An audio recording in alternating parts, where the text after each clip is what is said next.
xubnaha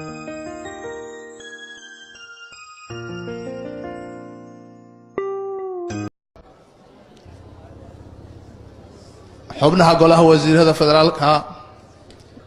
gudoomiyaha aqalka sare cabdi xaashi iyo gudoomiyaha xigeenka labaad ee golaha shacabka mudane mahad cawad dhammaan mas'uuliyiinta kala duwan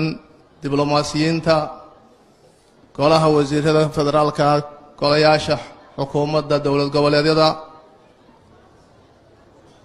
ururka haweenka qaranka Soomaaliyeed iyo ururada haweenka dowlad goboleedyada diblomaasiyiinta iyo beesha caalamka saxaafadda gabdhaha kale ee faraha badan ee goobta jooga intaan ka tagay iyo inta aan xusayba assalaamu calaykum waraxmatullaahi wabarakaatuh waxaan filayaa munaasabadan caawa waxaa iska leh hoggaanka cusub ee ka dhashay dowladda Puntland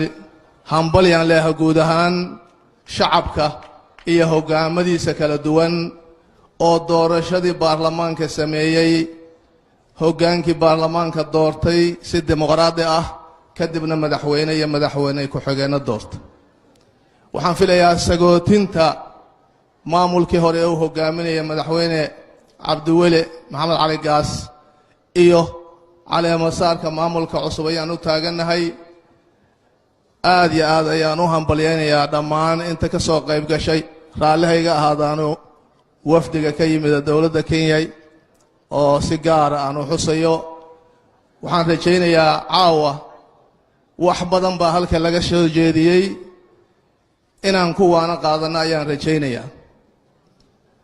dowladda federaalka Soomaaliyeed oo madaxweynaheedii fadhiyo fariimaha halka ka dhacayay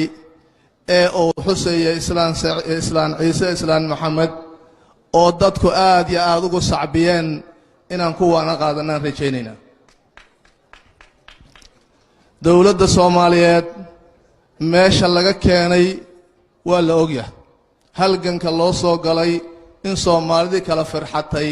dib la isugu soo celiyo kuma imaanin Rio ee waxay ku timid shaqo Soomaaliyeed iyo caalamka taageeray maalinba meel bay soo harsanaysay ku soo hoyanaysay maanta meeshay marayso waa meel loo naaloon karo waxa la doonayaa in lala shaqeeyo la taakuleeyo la gaarsiiyo inay muddadooda dhameystaan damac baa nagu wada jira kadibna aan la tartan laakiin qof walba wuxuu rabaa hadduu hoggaanka qabto in la taageero loo sacbiyo oo hadduu khaldan yahay hoos loola hadlay la toosiye kor in loo ceebeeyo ma rabiyo qof kastana sidaas ay rabtaa waxaan rajaynaynaa in lala taliyo iyaguna inay talada qaataan inay waajib ku tahay aan aaminsanahay ummadda Soomaaliyeedna waa uga fadhida waxa soo haray dardaaranka caawa waxa iska leh madaxweyne Saciid Cabdullaahi Dani waad maqlaysa madaxweyne bulshadii Puntland iyo ku dooratay waxay ka sugayso waa ku sheegtay suugan ha lagu sheego xigmad ha lagu sheego gabay ha lagu sheego si kasta lagu sheegay meesha ay dowladda Cabdiweli gaas keentay 5 sano soo socota inaad 5 mayl oo kala ku sii dartaa laga sugaya shacbiga qaybihiisa kala duwan Puntlandina waxaan rajaynaynaa inay la shaqeeyaan iyaguna meeshan waa laga dhawaajiyay khilaaf faa'iido ma keeno waxaan u maleynayaa in laga wada qoomameynayo waxaan aaminsanahay inaan lagu faraxsanayn